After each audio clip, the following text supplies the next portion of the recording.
Un anno fa, tra l'1 novembre 2022 e il 13 marzo 2023, quando la tragedia di Giulia Cecchettin era ancora lontana, le denunce presentate in procura a Padova per maltrattamenti in famiglia erano 137, mentre quelle per stalking 99.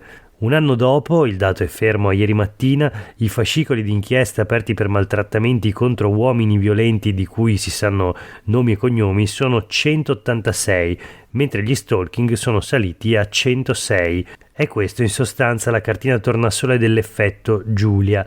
L'aumento, numeri alla mano, è di 1/3 di inchieste aperte e l'incremento è costante. A fine mese, con questo ritmo di almeno 4 denunce al giorno presentate in procura a Padova dalle donne contro i propri compagni, si potrebbe arrivare a 217 fascicoli aperti per le violenze in casa e 136 per quello che una volta era il reato di atti persecutori. Tenendo la stessa andatura per tutto l'anno, più 150 fascicoli per maltrattamenti e più 35 per stalking a quadrimestre, nel solo 2024 si potrebbe arrivare così a iscrivere qualcosa come 900 fascicoli solo per i 2 reati tipici dell'insieme violenze in casa. Una mole che mai si era vista in procura. Il 2023, comunque un anno importante in fatto di denunce, si era chiuso con circa 650 fascicoli tra maltrattamenti e stalking. Quello che però è aumentato dopo la morte di Giulia e il rumore fatto nelle piazze, come richiesto dalla sorella Elena, è non solo la consapevolezza delle donne, ma anche l'attenzione delle stesse forze dell'ordine nel leggere tra le pieghe degli episodi che vengono raccontati, a volte a fatica. Se da un lato ci sono donne che denunciano senza nascondere nulla, dall'altro la procura stessa si trova a fare i conti con racconti a metà, con esposti che vengono iscritti a ruolo di notizie di reato come percosse, minacce, lesioni personali, violazioni di domicilio, ai quali aggiungere le segnalazioni dai servizi sociali o dall'ULS che vengono iscritte come modelli 45, cioè senza reati o indagati. Spesso però sono proprio questi fascicoli a fare la differenza, perché portano in seno quello che gli inquirenti definiscono il reato spia, cioè il segnale mandato in modo involontario di una violenza latente, pronta però ad esplodere, ed è grazie a queste segnalazioni o queste denunce, a volte anche a metà, che più di una volta sono stati firmati divieti di avvicinamento o ordini di protezione delle donne vittime di attenzioni morbose. Questo è Sveglia Veneto, il primo podcast dedicato all'informazione vista da Nord-Est. Sono Jack Calcetto, oggi è giovedì 14 marzo 2024, la prima notizia del giorno riguarda il record di denunce per stalking e maltrattamenti. I dati sono quelli della procura di Padova. Si parla di effetto Giulia, ora c'è più attenzione anche da parte delle forze dell'ordine, come naturalmente di tutta la società, al tema dopo l'efferato femminicidio di Giulia Cecchettin lo scorso anno.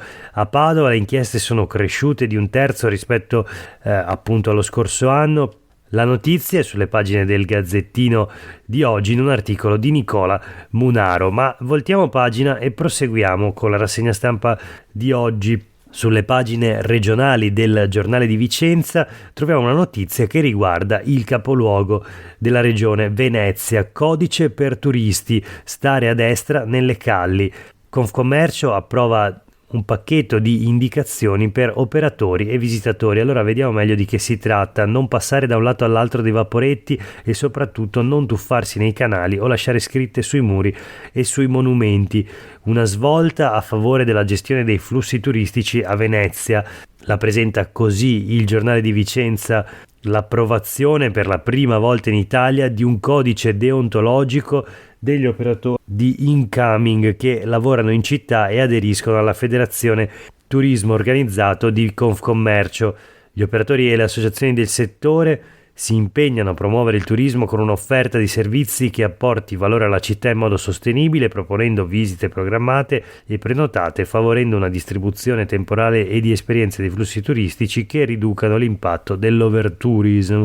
Nel codice, quindi, tra le indicazioni rivolte agli operatori c'è l'incentivo a proporre itinerari alternativi a Piazza San Marco e Rialto, l'utilizzo di auricolari per ascoltare le spiegazioni delle guide al fine di ridurre il disturbo acustico e la visita ai musei cittadini.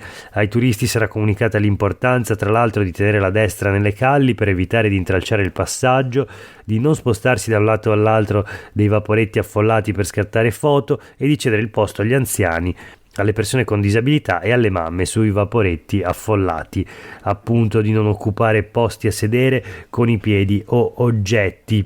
Insomma, il primo codice deontologico per i turisti, dove, se non a Venezia, poteva essere approvato questo documento. Un altro tassello forse nella irreversibile trasformazione della città storica di Venezia in un grande Luna Park. Ma voltiamo pagina e come sempre diamo un occhio alle notizie che riguardano la politica regionale. Partiamo dai quotidiani del gruppo NEM. Terzo mandato affondato, maggioranza spaccata per lo stop bis alla Lega. È infatti la seconda volta che la proposta di modifica, l'emendamento leghista in Parlamento per permettere il terzo mandato ai presidenti di regione, viene bocciato anche con i voti di parte della maggioranza. Fratelli d'Italia è in particolare contraria a questo emendamento, lo era qualche settimana fa quando c'è stata la prima bocciatura e lo è stata anche ieri. E allora vediamo in dettaglio: anche il Senato boccia la proposta, l'ALT di Fratelli d'Italia, Forza Italia, PD e Movimento 5 Stelle, 112 contrari, solo 26 voti a favore. Il leghista Tosato, primo firmatario dell'emendamento, dichiara: noi teniamo il punto. Duro invece il veneziano Speranzon, vogliono piantare una bandierina, dice l'esponente di Fratelli d'Italia. L'analisi del Partito Democratico invece è di un carroccio isolato. Questo il commento del segretario regionale del PD Andrea Martella, che dice anche no alle forzature. Va peraltro ricordato nel dibattito sul terzo mandato dei presidenti di regione che nel caso di Zaia, se venisse approvato l'emendamento leghista, si tratterebbe della possibilità di un quarto mandato, in quanto il presidente del Veneto è già oggi l'unico presidente di regione ad essere già al suo terzo mandato, grazie a una tardiva applicazione in Veneto della legge nazionale che attualmente prevede il tetto dei 2 mandati per i presidenti di regione. Quindi il Veneto costituisce già un'eccezione alla regola, ma Zaia vorrebbe correre ancora per una quarta volta per 20 anni da presidente della regione. Ma proseguiamo con appunto questa breve rassegna stampa di politica regionale. La notizia sul terzo mandato in un articolo di Enrico Ferro per i quotidiani del gruppo NEM, ma vediamo i commenti. Laura Berlinghieri intervista il segretario regionale della Lega Alberto Stefani, che dice: ci riproveremo, ma prima serve un'intesa. Zaia è l'unico candidato, sottinteso, per il Veneto naturalmente. Questo è un messaggio agli alleati del centrodestra, in particolare a Fratelli d'Italia, che però invece pensa già al dopo Zaia per la nostra regione. C'è un commento anche di Massimo Cacciari riguardo alla situazione: senza Zaia in campo ci saranno problemi, dichiara Cacciari. Problemi naturalmente per la Lega. Cosa accadrà alla Lega in Veneto senza il terzo mandato? Senza Luca Zaia la vedo dura, ci saranno parecchi problemi perché nessuno ha l'evidenza e la conoscibilità di Zaia. Tuttavia a dettare il candidato sarà comunque lo stesso Zaia, perché in Veneto Salvini non viene certo a imporre legge. Ci saranno molte difficoltà, ma è impensabile un ribaltone alle urne, dice Cacciari, che traccia quindi lo scenario che potrebbe attendere il Veneto del dopo Zaia. La notizia relativa al dibattito sul terzo mandato anche sulle pagine del Gazzettino di oggi: lo scontro sulle riforme terzo mandato, in aula un altro stop alla Lega, l'emendamento salva Zaia bocciato al Senato, a favore solo Carroccio e Italia Viva, in attesa la proposta sui ballottaggi tra sindaci, contraria anche l'ANCI. Spunta l'ipotesi di estendere gli incarichi, ma non ai presidenti di regione già in carica. Questa una novità. Vedremo come proseguirà questa vicenda. Nel frattempo, seconda bocciatura dell'emendamento sul terzo mandato, quarto mandato nel caso di Zaia, dopo quella alla Camera dei Deputati, ieri è arrivata al Senato.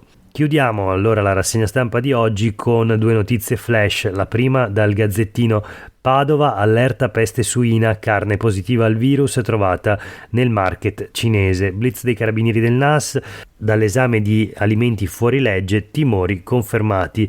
In un altro deposito in città sequestrate dalla Guardia di Finanza 15 tonnellate di cibi in pessimo stato.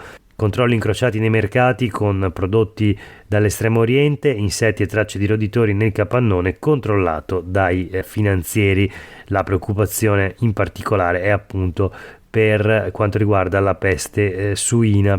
E poi l'ultima notizia, ancora dal Gazzettino di oggi: scontri a Venezia dall'Olanda e da mezza Italia per picchiare, Daspo per 82 anni agli ultras.